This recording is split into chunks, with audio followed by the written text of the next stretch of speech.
Hello student. तो आप सभी कैसे हैं? आज हम आप लोगों को कंपाउंड इंटरेस्ट के बारे में बताने वाले हैं। चक्रवृद्धि ब्याज के बारे में बताने वाले हैं। तो उस चक्रवृद्धि में सबसे पहले क्या ध्यान दिया जाता है कि चक्रवृद्धि होता क्या है। तो इसमें सबसे पहले कुछ बातें हम लोगों को पढ़नी ज़रूरी है। जैसे कि इसमें मूलधन होता है। मूलधन को हम लोग पी से इंडिकेट करते हैं। मिश्रधन होता है, इसको हम लोग ए से डिनोट करते हैं। चक्रवृद्धि ब्याज,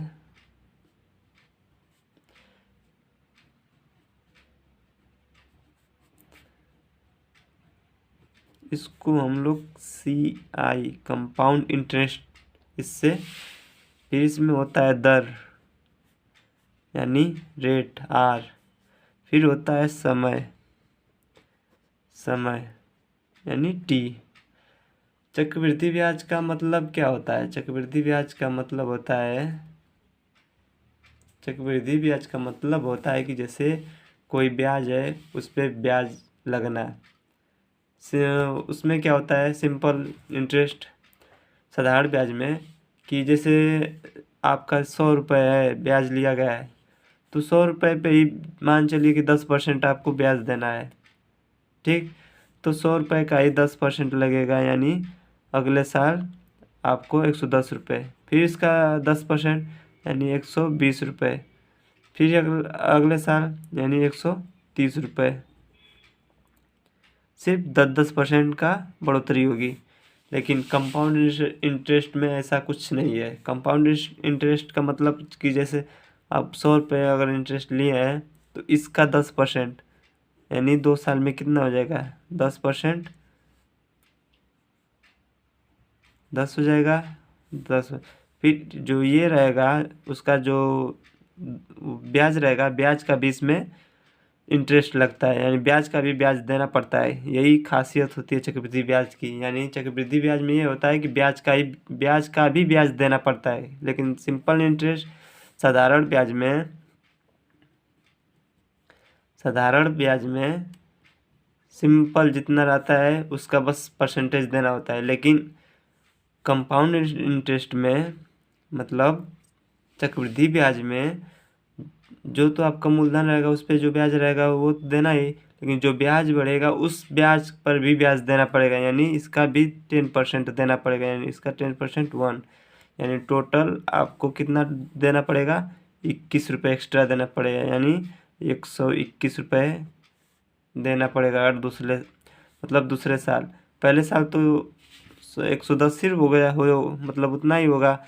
लेकिन जब अगले साल देंगे यानी दूसरे साल, तो 121 रुपये का होगा आपका। फिर अगले मतलब जाएंगे तो 132 पॉइंट समथिंग हो जाएगा। ठीक, 2 1 ऐसे बढ़ते चला जाएगा, मतलब जो भी हो। तो चक्रवृद्धि की मतलब ब्याज का मतलब ये होता है कि हमको ब्याज पर भी ब्याज और देना पड़ता है। चलिए इसको हम कुछ जैसे क्वेश्चन को सॉल्व करके हम लोग देखते हैं। ठीक, तो चलिए देखते हैं क्वेश्चन को। दिया है 5,000 रुपये पर 10% ब्याज की दर से 2 वर्ष का चक्रवृद्धि ब्याज ज्ञात करें। यानी हम लोग का जो पी दिया है, मूलधन कितना दिया है? 5,000 रुपये। ठीक, रेट कितना दिया है? यानी यार 10%।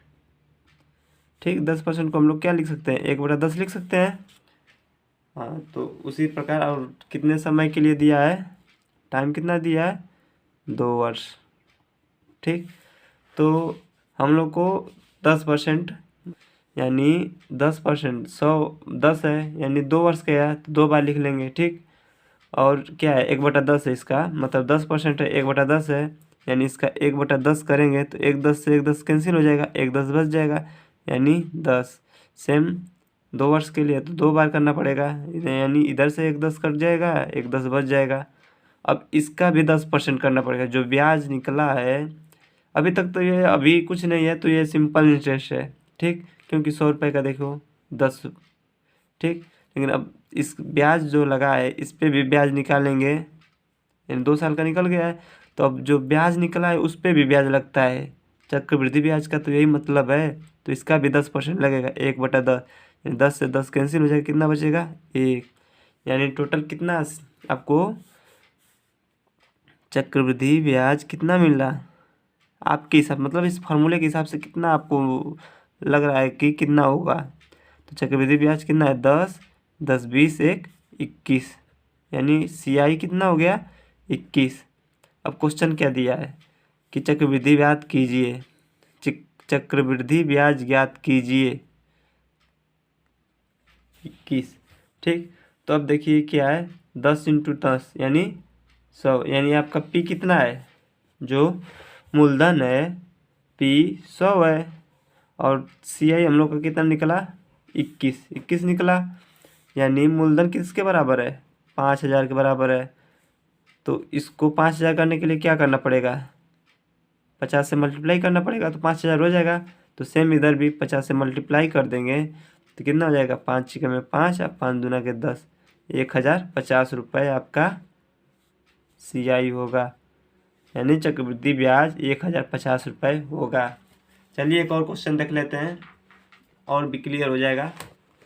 ठीक, अगला क्वेश्चन देख लेते हैं। अगला क्वेश्चन दिया है कुछ इस प्रकार से, 6400 रुपये पर 12.5% की दर से 2 वर्ष का चक्रवृद्धि ब्याज क्या होगा।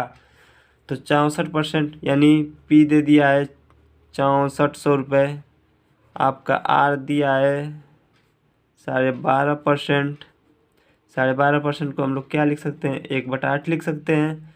ठीक, और समय 2 वर्ष के लिए दिया है T, तो सॉल्व करते हैं 1/8 दिया है, यानी 8 2 वर्ष के लिए दिया है, इसका 1%, 1/8 मतलब 12.5% कितना होगा 1/8, यानी इसका 12.5% करेंगे तो 1 8 से 1 8 कैंसिल, 1 8 बचेगा।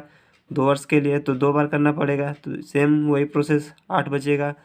अब इसका 1/8 करेंगे तो कितना बचेगा 1, इसका 1/8, जो ये दर निकला है आपका ब्याज निकला है इसका भी ब्याज देना पड़ता है चक्रवृद्धि ब्याज में ना, तो इसका 1/8 यानी 8 से 8 कैंसिल 1 बचेगा, तो 1। यानी टोटल आपको CI कितना मिला यहाँ पे, जो कंपाउंड इंटरेस्ट है कितना हुआ 8 8 16 1 17 रुपये हुआ। और इधर आपका P कितना हो जाएगा आपके हिसाब से 8 × 64 हो जाएगा। क्वेश्चन में क्या दिया है 6400 रुपये, यानी हम लोग को हमारे हिसाब से P कितना मिला है, मूलधन कितना मिला है 64, और CI कितना मिला है 17। ठीक, तो क्वेश्चन में दिया है 6400 रुपये, यानी हम लोग का मूलधन जो है 6400 रुपये, यानी ये 6400 रुपये कितने से मल्टीप्लाई करेंगे, यानी 100 से मल्टीप्लाई करेंगे तो 6400 रुपये हो जाएगा, तो इधर भी 100 रुपये से मल्टीप्लाई करना पड़ेगा, तो कितना हो जाएगा 1700। यानी हम लोग का चक्रवृद्धि ब्याज 1700 रुपये होगा, यही हम लोग का आंसर होगा। तो इस प्रकार से हम चक्रवृद्धि ब्याज के ऐसे आसान से सवाल सॉल्व कर सकते हैं। चलिए कुछ हाई लेवल का देखते हैं क्वेश्चन, थोड़ा डिफरेंट। तो देखिए कुछ अलग अलग प्रकार का क्वेश्चन। तो क्वेश्चन क्या दिया है, 2 वर्ष में चक्रवृद्धि ब्याज और साधारण ब्याज का अंतर 500 रुपये है। यदि ब्याज की दर 10% हो तो मूलधन क्या होगा। यानी हम लोगों से क्या पूछा है P पूछा है। ठीक, तो क्या कितना दिया है 10%, 10% का मतलब 1/10 होगा, 10% का मतलब 1/10 होगा। यानी अब इसको 2 वर्ष के लिए निकालना है तो 2 बार लिख लेंगे। इसका 1/10% कितना हो जाएगा 10, फिर 2 बार 10, और जो ये है इसका 10% कितना हो जाएगा 1।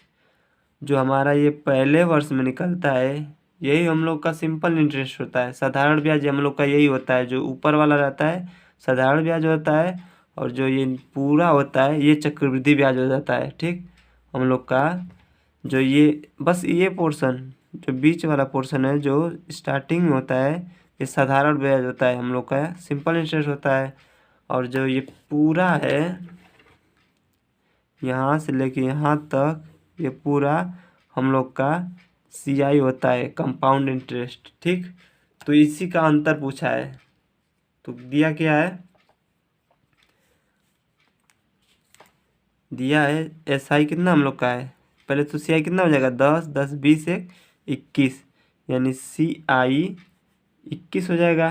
ठीक, फिर माइनस अंतर यही होता है ना, अंतर, और SI कितना है, SI कितना है 10 और 10 20, यानी दोनों का अंतर कितना हुआ, 1, अंतर 1 हुआ। क्वेश्चन में दिया क्या है, अंतर 500 के बराबर है, यानी 1 500 के बराबर है। तो P की, ये हम लोग का P है, ये P है, तो कितना हो जाएगा, 10 दाएँ पे 100, यानी 100 P 100 है, तो 500 एक यूनिट है अंतर, 500 इंटू 500 कितना हो जाएगा, 5 छक्के में 5, 50,000, यानी जो हम लोग का मूलधन होगा, यानी मूलधन हम लोग का 50,000 रुपये होगा। ठीक, इस कुछ और क्वेश्चन देख लेते हैं, आपको एकदम क्लियर हो जाएगा। तो क्वेश्चन क्या दिया है, 2 वर्ष में चक्रवृद्धि ब्याज और साधारण ब्याज का अंतर 200 रुपये है।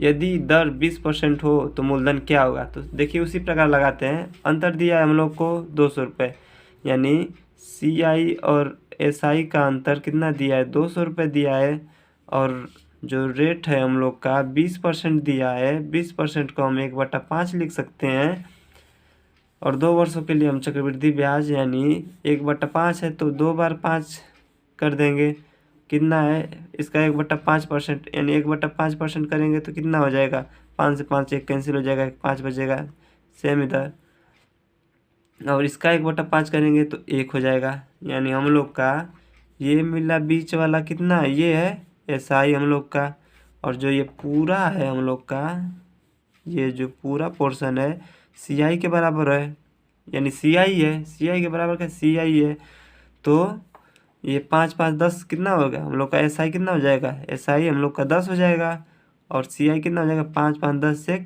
11, 11 माइनस 10, और ये कितना है, किसके बराबर है, 200 के बराबर है। तो ये एक किसके बराबर है, 200 के बराबर है, यानी ये कितना है हम लोग का, ये P है, ये टोटल हम लोग का P है, तो 50 25, यानी P बराबर 25 दिया है हम लोग के हिसाब से, तो P बराबर 25 कर लेंगे, और 1 यूनिट का दाम कितना है, 200, तो 25 यूनिट का दाम कितना हो जाएगा, 25 यूनिट का दाम कितना हो जाएगा, 1 यूनिट का तो 200 से मल्टीप्लाई कर देंगे, तो कितना हो जाएगा, 25 दूना के 50, यानी, और ये 00 5,000 रुपये, यानी हम लोग का मूलधन जो है, मूलधन 5,000 रुपये होगा। तो और भी ऐसे इंटरेस्टिंग वीडियो के लिए हमारे चैनल पे बने रहिए। अगर कोई भी बात ना समझ में आए तो कमेंट ज़रूर करें, हम आपको अच्छे से समझाने की कोशिश करेंगे। Thank you.